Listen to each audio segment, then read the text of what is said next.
Hello दोस्तों, नमस्कार। Welcome to our YouTube channel Saviours Education. Today we are going to discuss about class 12th NCERT the book Flamingo chapter number 1 the last lesson. आज अपन NCERT English की book जो है class 12th की उसके बारे में डिस्कस करने जा रहे हैं, जिसका नाम है फ्लेमिंगो और जिसका फर्स्ट चैप्टर है द लास्ट लेसन। इस चैप्टर के बारे में आज अपन डिस्कस करते हैं।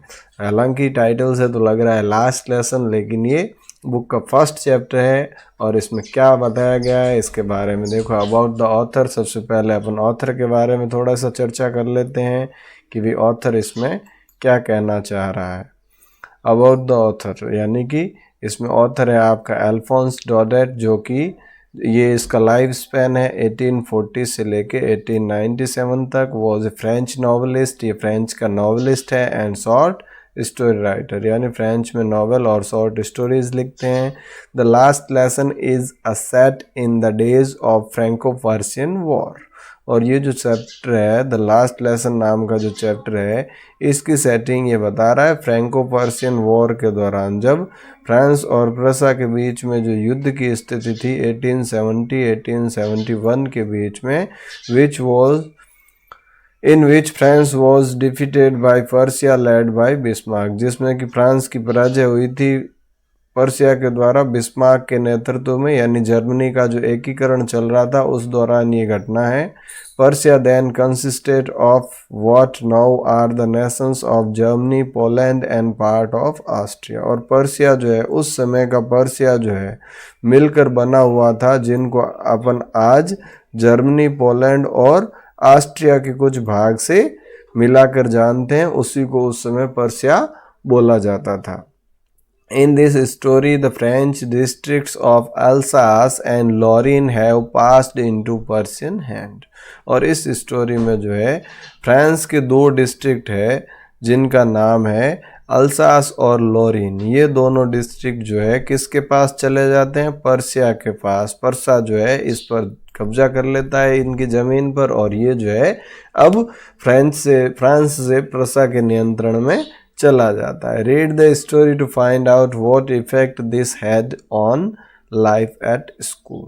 अब इससे स्कूल की लाइफ पर क्या प्रभाव पड़ता है ये अपन देखेंगे इस स्टोरी में। लेकिन इससे पहले आप ये समझ लें कि भी किसी भी जमीन का अधिग्रहण अगर एक राष्ट्र से दूसरे राष्ट्र के प्रति जाता है, एक राज्य से दूसरे राज्य के अंदर भी चला जाए, तो वहाँ भी जो है कई प्रकार के बदलाव उनको करने पड़ते हैं। सपोज अपन जो है जहाँ रह रहे हैं वो अगर किसी दूसरी कंट्री में चला जाए तो वहाँ की नेशनल लैंग्वेज क्या होगी, वहाँ के रूल्स एंड रेगुलेशंस क्या होंगे, किस तरीके से वो अफेक्ट करेंगे, वो सारी चीज़ें अपन इसमें देखेंगे कि वहाँ की जो पब्लिक है उनके ऊपर इसका क्या प्रभाव पड़ा और इसमें जो है क्या बताने का प्रयास किया है। इससे पहले इसी चैनल पे इंग्लिश ग्रामर से रिलेटेड अगर आप कुछ भी सीखना चाह रहे हैं, जानना चाह रहे हैं, तो सारे लेसन्स जो है दे रखे हैं। बेसिक नाउन से लेकर जो है tenses, active, passive, direct, indirect, सारी चीज़ें जो है प्लेलिस्ट में आपको मिल जाएगी। और अगर आप चैनल पर नए हैं और अभी तक अगर सब्सक्राइब नहीं किया है तो प्लीज़ चैनल को सब्सक्राइब कर दें। वीडियो अच्छा लगे तो फ्रेंड्स को भी शेयर करें। तो देखो अपन शुरू करते हैं आज का ये चैप्टर, जिसमें दे रखा है I started for school very late that morning and was in great dread of scolding, especially because M. Hamel had said that he would question us on participles and I did not know the first word about them. I started for school यानी मैं school रवाना हुआ, very late बहुत देरी से, that morning उस दिन सुबह, and was in great dread of scolding और बहुत ज़्यादा डर में था, भय में था। किसके डर था? स्कॉल्डिंग यानी डांटने का, मुझे डांट पड़ने का बहुत ज़्यादा डर था। स्पेशली बिकॉज विशेष रूप से क्योंकि M Hemal had said, M Hamel नाम के जो टीचर थे उन्होंने कहा था that he would question us on participles, कि वो पार्टिसिपल्स पर हमें क्वेश्चंस करेंगे, प्रश्न पूछेंगे। And I did not know the first word about them, और अगर मुझे तो इन पार्टिसिपल का जो है फर्स्ट वर्ड ही पता नहीं था, यानी इसके बारे में कुछ भी पता नहीं था, इसलिए जो है एक तो लेट हो गया और दूसरा जो टॉपिक जिस पे टेस्ट होना था उस पे भी कुछ नहीं आ रहा था, इसलिए मैं जो है बहुत ज़्यादा डरा हुआ था।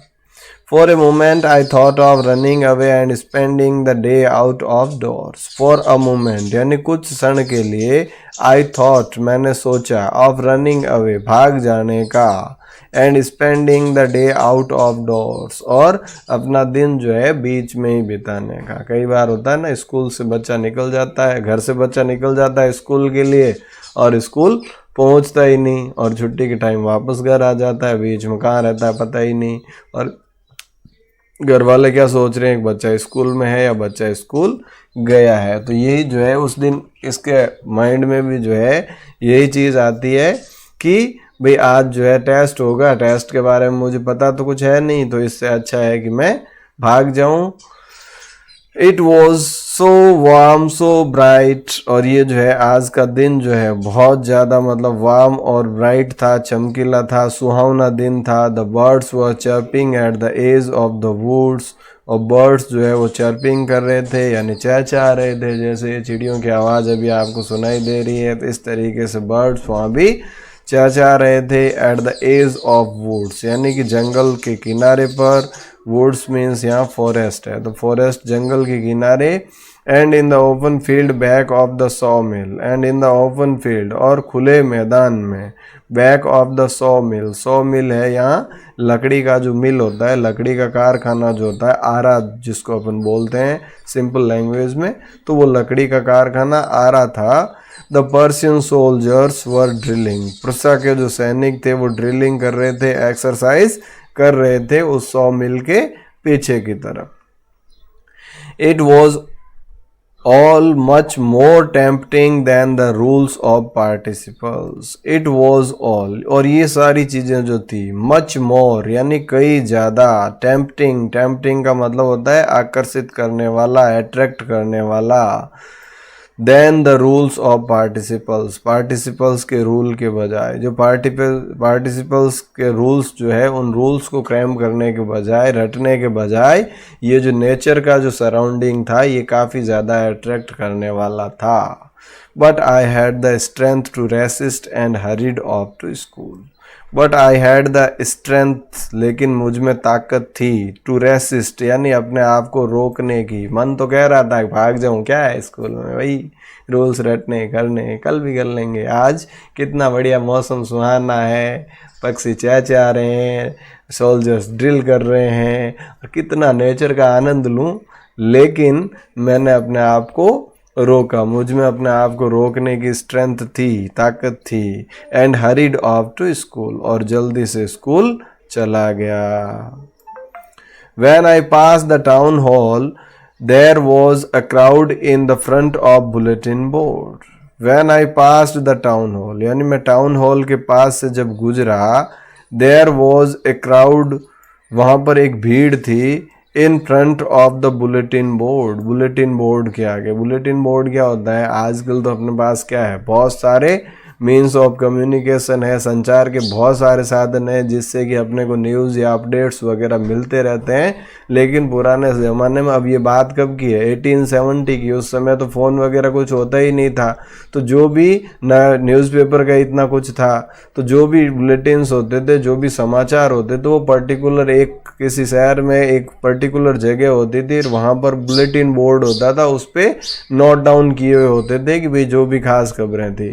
तो उस दिन जब मैं टाउन हॉल के पास से जब निकला तो वहाँ पर बहुत सारी भीड़ जो है बुलेटिन बोर्ड के सामने थी। For the last 2 years all our bad news had come from there. अभी कह रहा पिछले 2 सालों से जितने भी बैड न्यूज़ हमें मिली थी वो सारी की सारी बैड न्यूज़ यहीं से आई थी, यानी बुलेटिन बोर्ड से ही हमें पता चला था।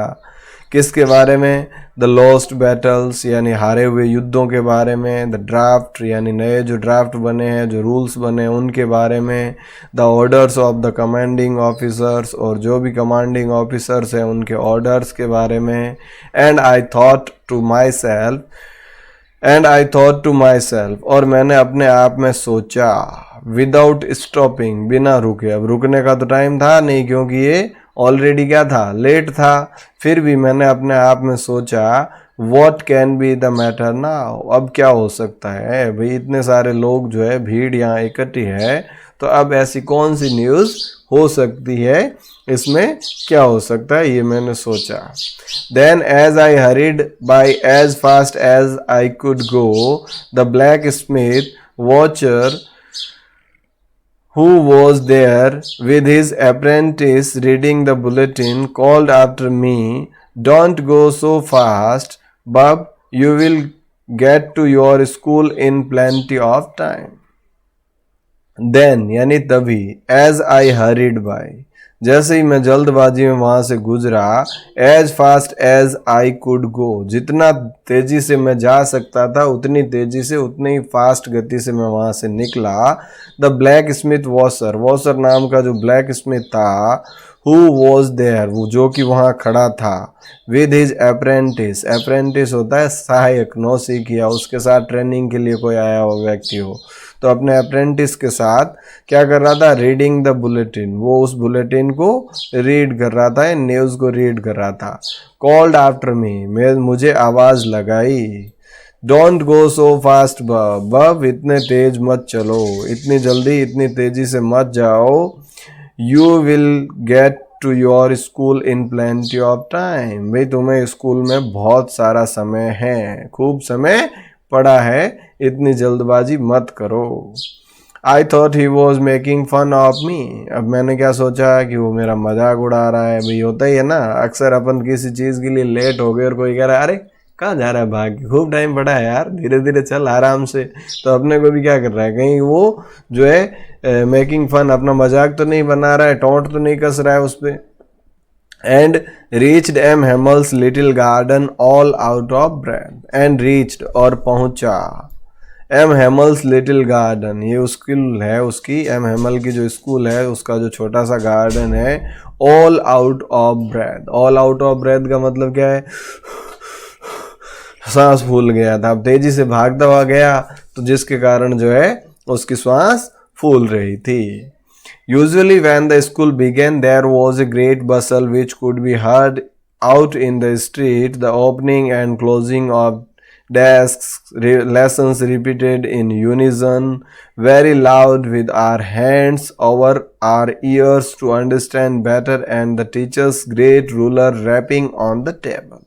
अब देखो यूजुअली स्कूल का जो एटमॉस्फेयर कैसा होता है इसके बारे में ये बता रहा है कि यूजुअली व्हेन स्कूल बिगेन, भाई अक्सर जब स्कूल शुरू होता है, देयर वॉज ए ग्रेट बसल, तो वहाँ पर जो है बहुत सारा जो है हसल बसल, एक तरह से कोतवाल होता है और शोर सारा होता है, which could be heard out in the street, जो कि गली के अंदर तक सुना जा सकता है. भाई जैसे ही मान लो प्रेयर खत्म हुई, प्रेयर खत्म होते ही आप क्लास में जाते हो तो क्या होता है, एकदम से फटाफट वहाँ बैठना, बेंच की खिसकने की आवाज़, उधर वो अपना बैग रखना, वो निकालना, कुछ लर्न करना, तो ये सारी चीज़ें जो है उसकी आवाज़ जो है, the opening and closing of desk को खोलने की बंद करने की आवाज़ें आती है.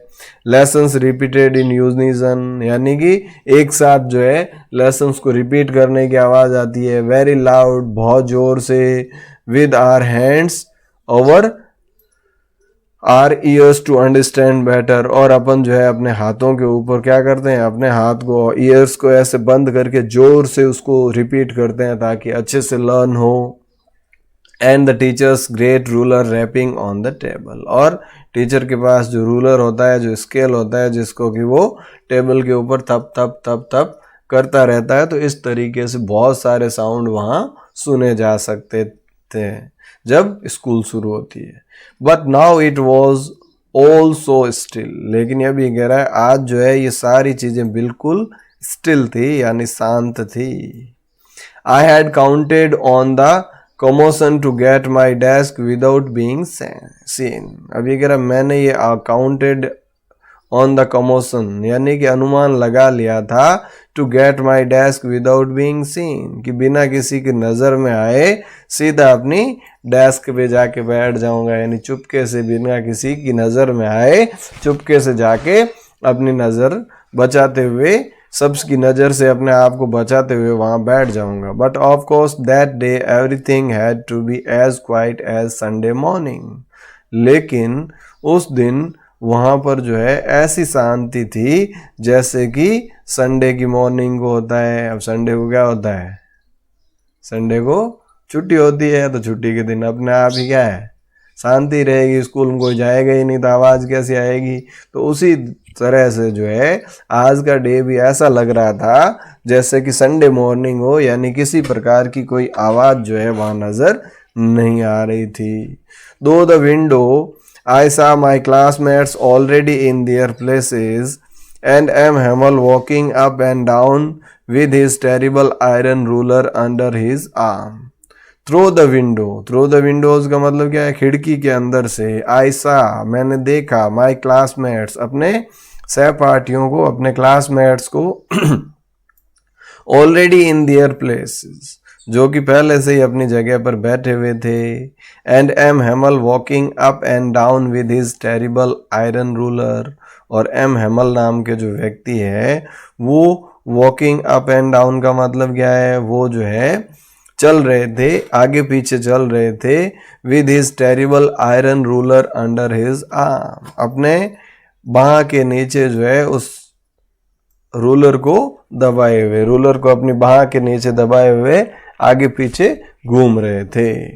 आई had to open the door and go in before everybody, अब मुझे जो है वहां जाके अंततः I had to open the door, यानी मुझे दरवाजा खोलना पड़ा। Had to, have to, has to का यूज कहाँ होता है, जब आपको कोई भी काम फोर्सफुली करना पड़े बिना इच्छा के। तो यहाँ भी ये कह रहा है पास्ट का है तो हैड टू आ गया, प्रेजेंट में अगर करना पड़ रहा है तो उसके लिए हैज टू या हैव टू यूज हो जाएगा। तो I had to open the door, यानी मुझे दरवाज़ा खोलना पड़ा। And go in before everybody, और सबके सामने जाना पड़ा।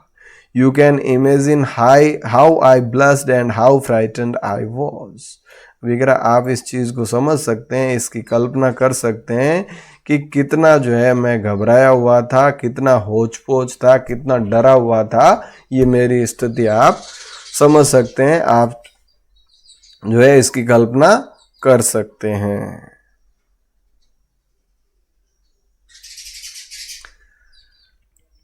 But nothing happened. M. Hamel saw me and said very kindly, "Go to your place quickly, little friends. We were beginning without you."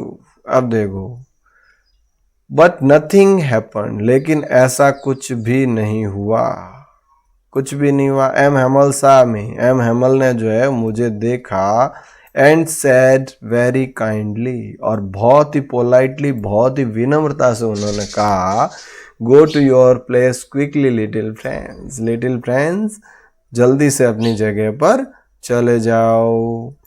We were beginning without you, वही हमने तुम्हारे बगैर ही शुरू कर दिया था, यानी कि हम चैप्टर को शुरू कर चुके हैं, तो तुम जो है जल्दी से जाके बैठ जाओ अपनी जगह पे। आई jumped over the bench and sat down at my desk, I jumped over the bench, यानी मैंने बेंच के ऊपर से जो है जंप मारा और अपनी डेस्क पे जाके बैठ गया। Not till then when I had got a little over my fright did I see that our teacher had on his beautiful green coat. Not till then, यानी जब तक कि नहीं, when I had got a little over my fright, यानी when I had got a little over my fright, जब मैंने अपने इस डर के ऊपर थोड़ी सी विजय प्राप्त की, यानी जब मेरा थोड़ा सा ये भय जो है कम हुआ। did I see, मैंने देखा, that our teacher had on his beautiful green coat, कि जो हमारे जो टीचर थे उन्होंने पहन रखा था क्या, His beautiful green coat, अपना खूबसूरत green coat. His frilled shirt, और उनका जो फ्रिल्ड शर्ट जो था वो shirt. And the little black silk cap, और जो छोटी ब्लैक सिल्क रेशमी कैप जो थी वो कैप पहनी हुई थी। ऑल एम्ब्रॉयडर्ड का मतलब क्या होता है, कसीदाकारी की हुई, नक्काशी की हुई। तो सारे जो है ये देखे, वो सारे के सारे कसीदाकारी नक्काशी किए हुए थे। that he never wore except on inspection or prize day, जो कि वो कभी नहीं पहनते थे सिवाय कोई इंस्पेक्शन डे होता था या प्राइज डे यानी कि सेलिब्रेशंस के अलावा जब स्कूल में कोई फंक्शन होता था उन फंक्शंस के अलावा वो ड्रेस कभी नहीं पहनते थे. Besides, the whole school seemed to strange and solemn. Besides यानी इसके अलावा the whole school पूरा विद्यालय seemed so strange बहुत ज़्यादा अजीब लग रहा था and solemn और solemn means गंभीर बहुत ही seriousness थी वहाँ पर बहुत ज़्यादा अजीब और गंभीर लग रहा था. But the thing that surprised me most was to see on the back benches that were always empty, the village people sitting quietly like ourselves. But the things that surprised me, लेकिन वो चीज़ जिसने मुझे सबसे ज़्यादा surprise किया आश्चर्यचकित किया most was सबसे ज़्यादा to see यानी ये देखकर on the back benches कि पीछे की जो benches थी that were always empty जो कि हमेशा खाली होती थी यानी कोई बच्चा उन पर नहीं बैठता था तो वो हमेशा खाली होती थी. the village people sitting quietly गांव के लोग जो है वो चुपचाप बैठे थे like ourselves हमारी तरह ही. भाई मेरे लिए सबसे ज़्यादा आश्चर्य की बात क्या थी कि क्लास में जो बैक साइड की जो बैक बेंचेस थी पीछे की जो बेंचेस थी जो कि हमेशा खाली रहती थी लेकिन आज वो खाली नहीं थी बल्कि ऑक्यूपाइड थी और वहाँ पर जो है विलेजर्स आके बैठे हुए थे. Old Hauser with his 3 cornered hat. अब विलेजर्स में गांव में कौन कौन था देखो गांव वालों में बूढ़ा होसर जिसने कि 3 कोने वाला हैट पहन रखा था. द फॉर्मर मेयर यानी पूर्व में जो मेयर थे महापौर जो थे वो भी आ रखे थे. द फॉर्मर पोस्ट मास्टर पहले के जो फॉर्मर पोस्ट मास्टर है वो भी थे. एंड सेवरल अदर्स और बहुत सारे दूसरे बिसाइड्स यानी इनके बगल में. एवरीबडी लुक्ड सैड हर कोई जो है दुखी प्रतीत हो रहा था उदास दिख रहा था. Hauser had brought an old primer और होसर जो है अपने साथ क्या लेके आया था ओल्ड प्राइमर. अब प्राइमर क्या होता है जिसमें अपने अल्फ़ाबेट्स होते हैं आई ले लो ए टू जेड वाले ले लो तो जिसमें जो है किसी भी लैंग्वेज के अल्फ़ाबेट्स होते हैं उसको प्राइमर कहा जाता है. तो ये होसर जो है अपने साथ एक ओल्ड प्राइमर लेके आया था. थम्ड एट द एजेस और इसको जो है इसके किनारों को इस प्रकार से पकड़ के ये देखो पिक्चर में दिखाई दे रहा है दोनों कोनों को जो है इधर से और इधर से ये कोने पकड़ रखे थे. एट द एजेस यानी एज का मतलब किनारा किनारों से पकड़ रखा था. And he held it open on his knees और उसने अपने घुटनों के ऊपर जो है इसको खोल के रखा था. With great spectacles lying across the pages with his great spectacles यानी अपनी चश्मा से lying across the pages pages के ऊपर नजरें डाल रहा था यानी उनको पढ़ रहा था अपने स्पेक्टेकल्स के थ्रू उनको पढ़ने का प्रयास किया जा रहा था. आप भी सोच रहे होंगे क्या हो रहा है तो अभी पता चल जाएगा कि भाई इसमें एक्चुअल में क्यों बैठे हैं गांव के लोग. While I was wondering about it all, M. Hamel mounted his chair and in the same grave and gentle tone which he had used to me said, "My children, this is the last lesson I shall give you." अब देखो I was wondering, while I was wondering यानी जबकि मैं ये सोच ही रहा था about it all in सब के बारे में. M Hamel mounted his chair M Hamel जो है अपनी चेयर पे खड़े हुए चेयर से.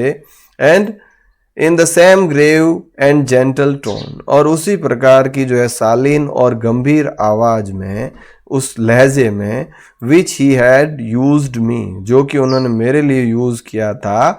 सैड यानी कहा माई चिल्ड्रन मेरे प्यारे बच्चों this is the last lesson I shell give you ये जो है ये लास्ट लेसन है अंतिम लेसन है जो कि मैं आपको पढ़ाऊंगा.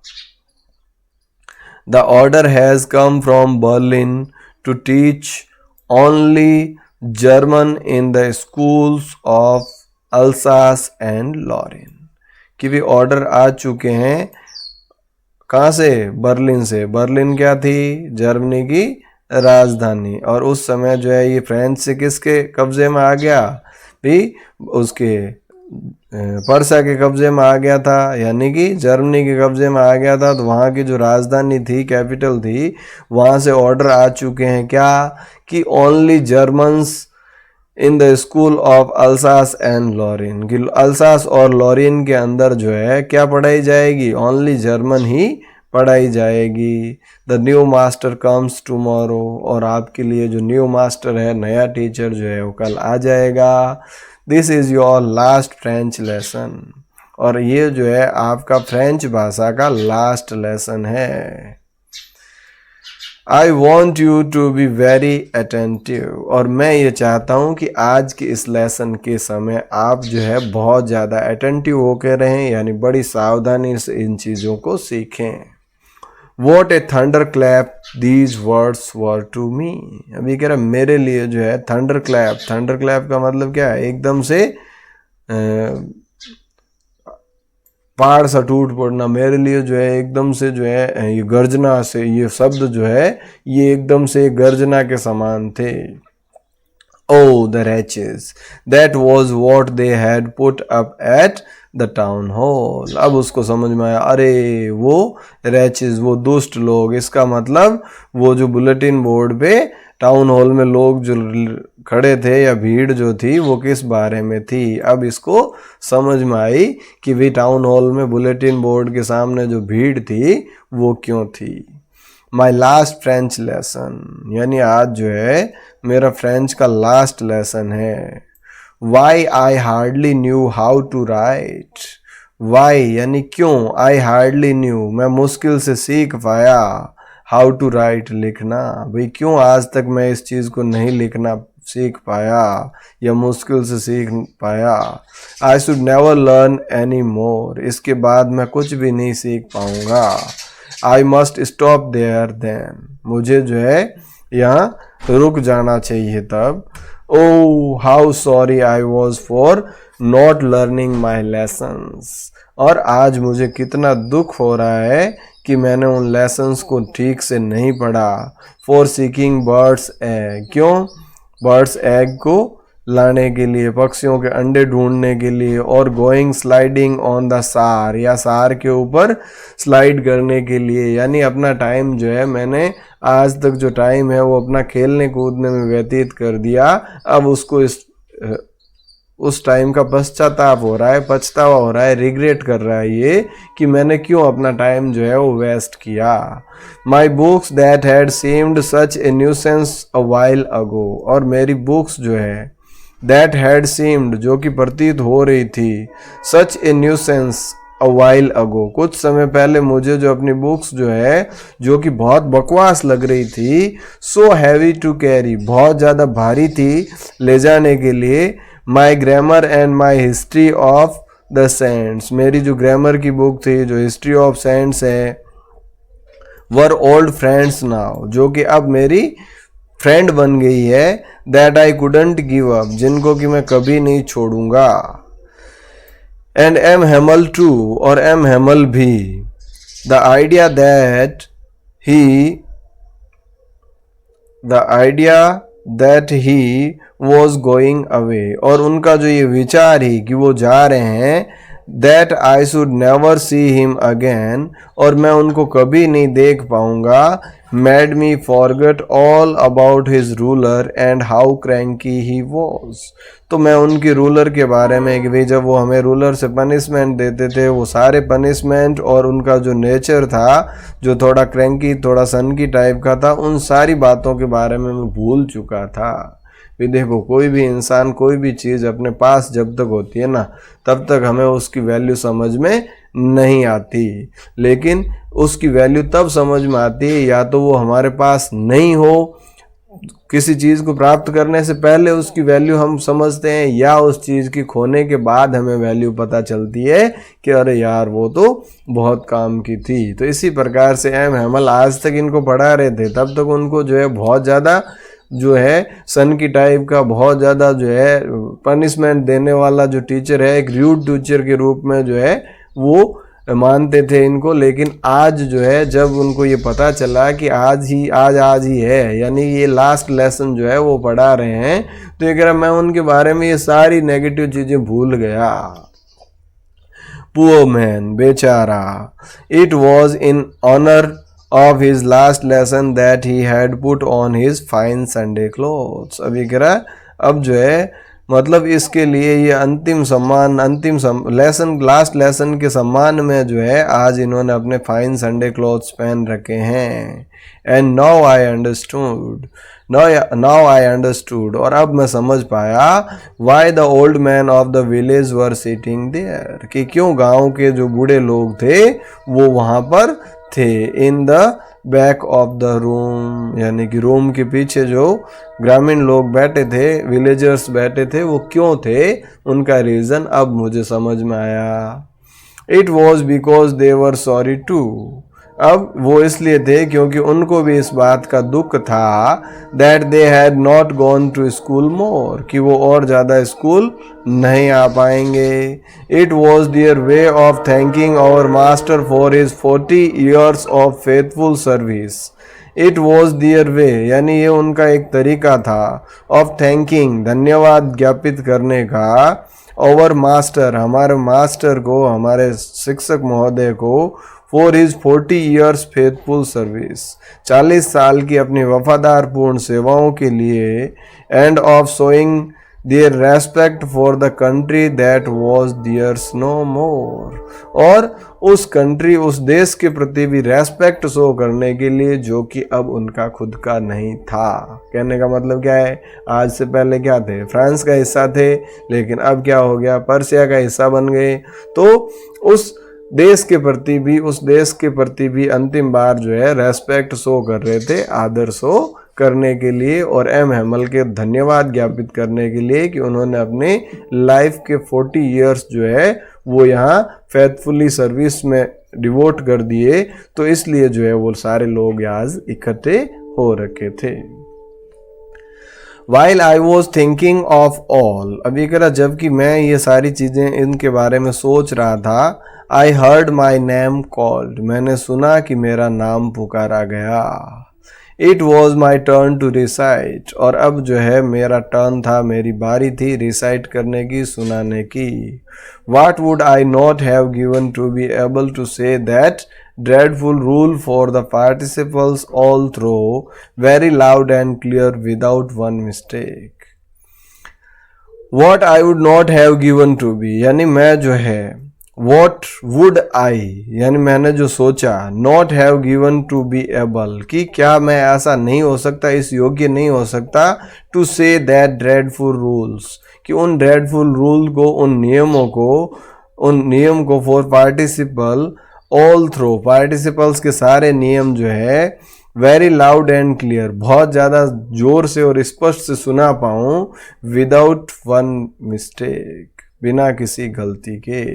कि ऐसा क्यों नहीं हो सकता कि मैं पार्टिसिपल के सारे रूल्स जो है बिना किसी मिस्टेक के, बिना गलती के बहुत ज़्यादा स्पष्ट तरीके से सुना सकूं।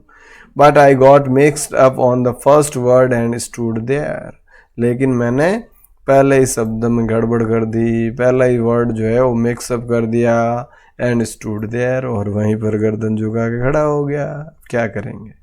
Holding on to my desk, अपनी डेस्क को पकड़े हुए, my heart beating and not daring to look up, और मेरे हृदय की धड़कन जो है वो बढ़ गई थी, and not daring to look up, और ऊपर देखने की हिम्मत नहीं हो रही थी। आपकी भी स्थिति यही होगी क्लास में, जब टीचर क्वेश्चन करते हैं और जब उसका आंसर आपको नहीं पता हो तो क्या करते हैं, आप भी इसी तरीके से कि भाई गर्दन झुका के खड़े हो जाते हैं। क्या है, दो बातें सुनाएगा, सुन लेंगे, फर्क तो कुछ पड़ना है नहीं, वापस अपनी भड़ास निकाल ले अपने, क्या है ना, यही सोचते हो सकता है ऐसा ही सोचो, लेकिन अल्टीमेटली इससे नुकसान किसको होगा, आपको ही होना है। टीचर को तो क्या करना, पढ़ो तो भी ठीक, नहीं पढ़ो तो भी ठीक, वो तो क्या है 40 मिनट की एक कैसेट है जो बज के चली जाएगी।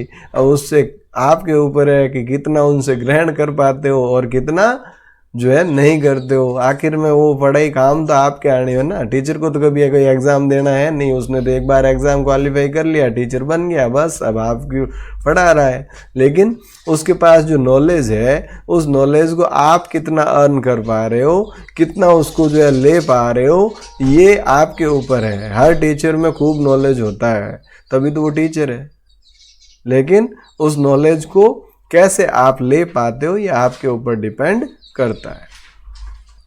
आगे देखो, I heard M Hamel say to me I won't scold you little friends. I heard यानी मैंने सुना, M Hamel say to me, M Hemal ने मुझसे कहा, आई वॉन्ट स्कॉल्ड यू, भाई मैं तुम्हें नहीं डांटूंगा, लिटिल फ्रेंड्स, फ्रेंड्स मैं तुम्हें आज नहीं डांटूंगा। You must feel bad enough, भाई तुम्हें पहले से ही बहुत ज़्यादा बुरा महसूस कर चुके हो तुम, यानी कि गलती का एहसास हो गया। अब मान लो आपने कोई गलती की और उस गलती का एहसास आपको हो गया और उस चीज़ का पश्चाताप आपके मन में है, तो उसके बाद पनिशमेंट देने के कोई वो लॉजिक बच नहीं जाता है। पनिशमेंट इसीलिए दिया जाता है कि आपको रियलाइज़ किया करवाया जाए कि आपने कोई मिस्टेक की है। लेकिन एम हेमल का जो ये जो फ्रेंच है, इसका जो ये बर्ताव था, उसका जो खड़े रहने का तरीका जो है, नजरें झुकाकर, इस चीज़ से जो है एम हेमल समझ गए और उन्होंने कहा आज मैं तुम्हें नहीं डांटूंगा क्योंकि तुम जो है अपने आप इसको फील कर चुके हो। So how it is every day we have said to ourselves bah I have plenty of time. अब ये क्या कर रहा है, सो हाउ इट इज। अब ये ऐसा कैसे हुआ, देखो सुनो, एवरी डे यानी हमेशा, we have said to ourselves हम अपने आप से कहते रहते हैं, अपने आप से हमेशा रोज ही हम कहते हैं बा I have plenty of time, अरे खूब समय पड़ा है, क्या करना, आज पढ़ के क्या करेंगे, अभी तो खूब टाइम पड़ा है, पढ़ लेंगे, क्या है। आई लर्न इट टुमारो, अरे मैं तो इसको कल पढ़ लूंगा, आज के आज पढ़ने में क्या है, कल पढ़ लूंगा, खूब टाइम पड़ा है।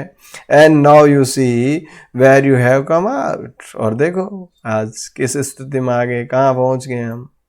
Oh that's the great trouble with Alsace, ये अल्सास के साथ यही तो सबसे बड़ी दिक्कत है। अब अल्सास क्या, ये तो एक यूनिवर्सल चीज़ है, सबके ऊपर यही है कि भाई हम अपने काम को जो है जब तक की प्रायोरिटी नहीं हो, एक कहावत भी है, Indian mind works only in pressure, ये भी भारतीय दिमाग सिर्फ प्रेशर में, ऊपर से जब प्रेशर आता है तभी काम करते हैं, नहीं तो टालम टोल वाला ही रहता है अपने को। तो ये कहता है अल्सास के सेंस में कि अल्सास के साथ यही तो दिक्कत है। She puts off learning till tomorrow, भाई इसने जो है अपने अध्ययन, अपनी पढ़ाई को जो है टुमारो, कल के ऊपर जो है वो छोड़ रखा है।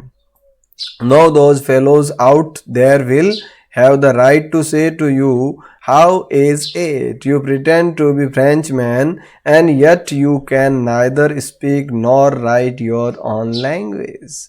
नो दोज फेलोज यानी अब जो है वो लोग, आउट देयर यानी यहाँ बाहर जो है, will have the right to say you, उनको तुम्हें कहने का अधिकार होगा।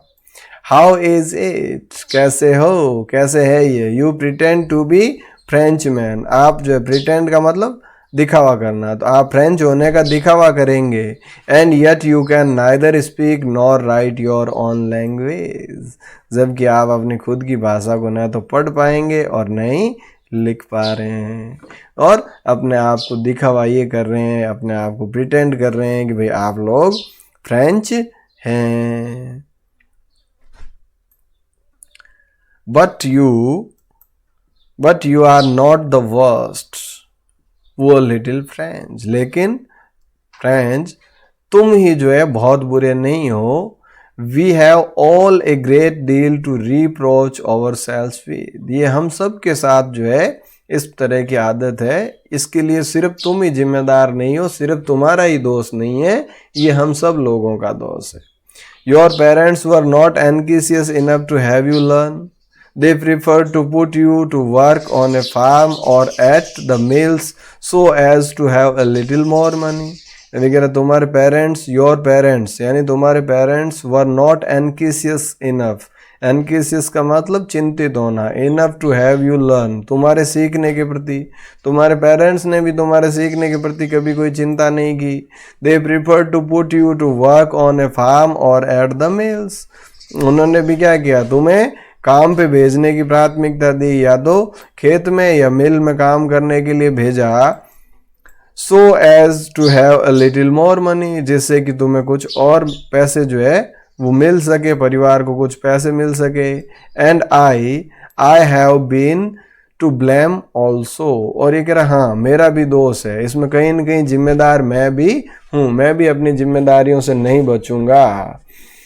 Have I not often sent you to water my flowers instead of learning your lessons? क्या मैंने कई बार जो है तुम्हें अपने फूलों में पानी देने के लिए भेज दिया था, पढ़ाने के बजाय नहीं भेजा था क्या? यानी कि ये भी कह रहा है कि भाई मुझे उस समय तुम्हें पढ़ाना चाहिए था, जबकि मैंने तुम्हें फूलों में पौधों में पानी देने के लिए भेजा।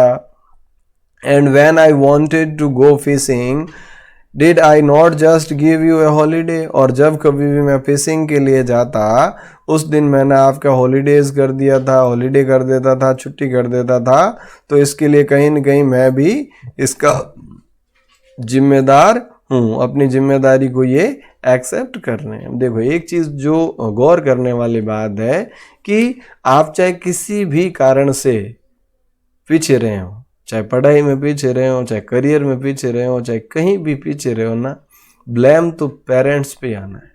अब पेरेंट्स का दोष है या नहीं है वो आप बेटर जानते हैं कि इसके पीछे पेरेंट्स का रोल क्या है, लेकिन कोई देखने वाला जो है उसी नज़र से देखेगा कहीं न कहीं पेरेंट्स की कमी रही है। तो अपनी गलती के लिए अपने पेरेंट्स को अफसोस करना पड़े, ऐसा काम कभी मत करना। Then from one thing to another, और उसके बाद ये कह रहा है एक के बाद दूसरी चीज़ें जो है होती गई। M Hamel went on to talk of the French language, M Hamel जो है वो फ्रेंच लैंग्वेज के बारे में बताते गए, यानी उसके बारे में जो है हमें पढ़ाया। Saying that it was the most beautiful, ये कहते हुए कि ये जो लैंग्वेज है ये क्या है, द मोस्ट ब्यूटीफुल, यानी सबसे ज़्यादा खूबसूरत है। ये जो है देखो आप इसका मैप देख लो, ये फ्रांस जो है फ्रांस का मैप है, और ये जो क्षेत्र है जो कि ये देखो लॉरिन और ये आपका अल्सास, और यहाँ पर जो है ये जर्मनी है, दिख रहा है आपको। तो ये जो फ्रांस के भाग जो थे, फ्रांस के भाग ये किसके पास चले गए, जर्मनी के पास चले गए। तो यहाँ से जो है ये टेरिटोरी, ये एरिया जो है इधर हो गया। आज से पहले फ्रांस के अंडर था, अब ये जर्मनी में चला गया। तो यहाँ पर जो है एम हेमल जो है आपको बता रहा है कि it was the most beautiful language in the world, यानी ये दुनिया की सबसे खूबसूरत भाषा है। The clearest and most logical, clearest का मतलब सबसे ज़्यादा स्पष्ट, एंड द मोस्ट लॉजिकल, और सबसे ज़्यादा लॉजिकल तार्किक। That we must guard it among us, that यानी जिस जो कि वी मस्ट गार्ड हमें इसकी रक्षा करनी होगी, इट अमंग अस हमारे बीच, एंड नेवर फॉरगेट इट और हमें इसको कभी नहीं भूलना है। Because when all people are enslaved as long as they hold fast to their language it is as if they had the key to their prison. अब ये समझा रहा है कि भाई अपनी लैंग्वेज क्यों आपको संरक्षित करके रखनी है, गार्ड करके रखनी है, प्रिजर्व करके रखनी है। Because when a people are enslaved, अब ये कह रहा जब तक किसी देश को गुलाम बना दिया जाता है, as long as they hold fast to their language, जब तक कि वो अपनी भाषा पर पकड़ बनाए रखते हैं, it is as if they had the key to their prison. तो ऐसा लग रहा है कि जैसे कि उस प्रिजन की, उस जेल की, उस गुलामी की चाबी उनके पास है। कैसे, जब कभी भी जो है इन फ्यूचर अगर कोई मौका आया, भाई मान लो आप जो भी लैंग्वेज बोल रहे हैं, जो भी आपकी भाषा है, और आप कहीं दूसरी जगह चले गए और वहाँ अगर आपकी भाषा बोलने वाला कोई मिलेगा तो क्या होगा, आत्मीयता का महसूस होगा ना कि ये अपना है, अपनापन लगेगा। तो उसी प्रकार से ये कह रहा है जब तक आप अपनी लैंग्वेज को प्रिजर्व करके रखोगे, गार्ड करके रखोगे, प्रोटेक्ट करके रखोगे, तब तक जो है ये आपकी उस दास्ता रूपी चाबी के रूप में होगी, और जब भी चाहो आप इसके ऊपर जो है वो अपनी गुलामी से आज़ाद होने का एक जरिया है। Then he opened a grammar and read us our lesson. उसके बाद जो है उन्होंने ग्रामर की बुक खोली और हमें जो है वो ग्रामर का लेसन पढ़ाया। I was amazed to see how well I understood it. और ये कह रहा आई वॉज अमेज्ड, यानी मुझे इस बात का बहुत ज़्यादा आश्चर्य हुआ कि टू सी, ये देखकर, how well I understood it, कि भाई कितनी शानदार तरीके से जो है मुझे सारी चीज़ें समझ में आ रही थी।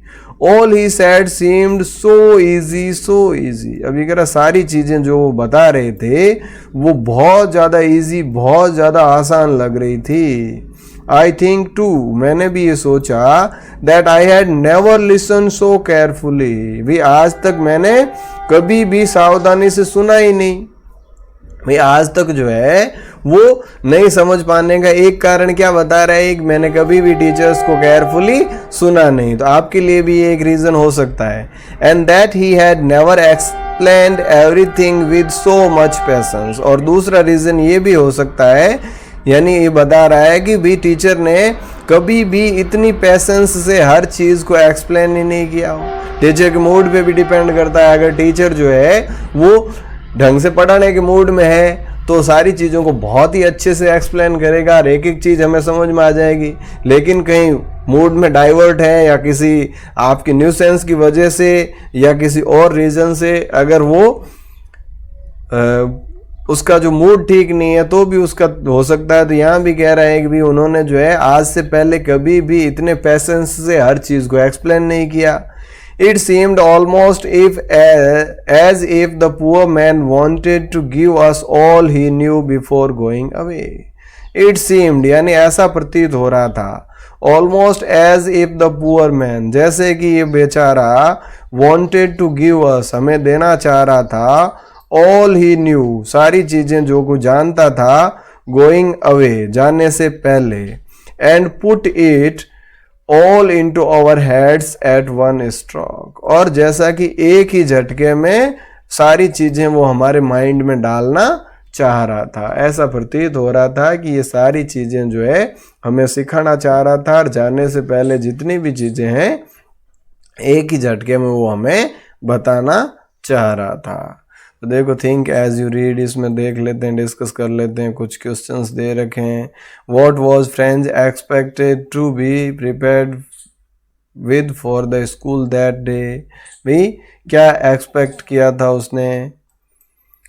What did French notice that was unusual about the school that day, उस दिन स्कूल के बारे में unusual क्या था, यानी असामान्य क्या था। What had been put up on the bulletin board, और बुलेटिन बोर्ड पे क्या लिखा था। आई थिंक यहाँ तक कि आपको ये चैप्टर जो है समझ में आ गया होगा। आज के इस सेशन को यहीं विराम देंगे, इससे आगे नेक्स्ट वीडियो में। तब तक के लिए थैंक यू। जय हिंद, जय भारत।